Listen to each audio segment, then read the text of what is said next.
యజుర్వేదము 11వ అధ్యాయం 81వ మంత్రం. యజుర్వేదంలో ఈ వేద మంత్రంలో ఉపదేశం ఏంటంటే విజేతలకు క్షత్రియులు అంటే ధర్మాన్ని రక్షించేవాళ్ళు విజయాన్ని పొందుతూనే ఉండాలి. ఇది విషయం. ఓం సశితం మే బ్రహ్మ సశితం వీర్యం బలం సంసితం క్షత్రం జిష్ణు యస్యాహమస్మి పురోహితః. పదార్థం అహం నేను, యస్య ఎవనికి, ఏ యజమానికి, పురోహితః అస్మి పురోహితుడనై ఉన్నానో అతనికి, మే నాకును, సంసితం ప్రశంసితమైన బ్రహ్మ వేద జ్ఞానము కలుగుగాక. అతనికి నాకు సంసితం ప్రశంసనీయమైన వీర్యం పరాక్రమము, బలం ప్రశంసిత బలము, జిష్ణు జయ స్వభావము గల క్షత్రం క్షత్రియ కులము కలుగుగాక. అంటే ఇక్కడ కులం అన్నది బలమై ఉంటుంది. క్షత్రియ బలము కలుగుగాక. ఇది పదార్థము. దీని భావార్థం చూద్దాం. పురోహితులు యజమానులు విద్య యోగము ధర్మాచరణంతో ఆత్మోన్నతికి ప్రయత్నించవలను. బ్రహ్మచర్యము జితేంద్రియత్వముతో ఆరోగ్యవంతులై బలపరాక్రమంతో విజయాలు కావలను. చెప్పాలంటే పరమాత్మ యొక్క ఆశీర్వాదం ఇది.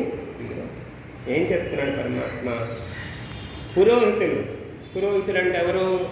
పురహిత, పురమునకు హితం మేలు చేసేవాళ్ళు. పురం అంటే సమాజం, మానవ సమాజం. ఈ సమాజానికి మేలు చేస్తే హితం చేస్తారు కాబట్టి వాళ్ళని పురోహితులు అంటారు.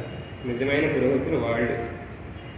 యజమానులు ఇక పురోహితుల చేత శుభకార్యాలు యజ్ఞ యాగాలు ఇవన్నీ చేయించుకునేవాళ్ళు, గురుకులాలు నడిపేవాళ్ళు, దాన ధర్మాలు చేసేవాళ్ళు, వీళ్ళందరూ గృహస్థ యజమానులు. వాళ్ళు విద్య కలిగి, విద్య అంటేనే వేద విద్య, ఇంక వేరే విద్య అంటేగానే వేద విద్య అని అర్థం ఉంటుంది. సమస్త సత్య విద్యలకు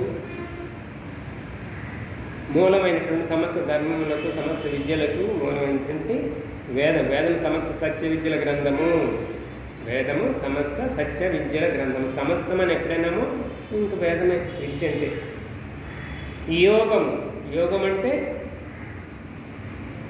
అష్టాంగ యోగము ద్వారా ఈ ప్రకృతిని జయించి మనస్సును జయించి పరమాత్మ యొక్క ఆనందాన్ని శాశ్వత సుఖాన్ని పొందేటటువంటి మోక్షం అనే దాన్ని పొందడం కోసం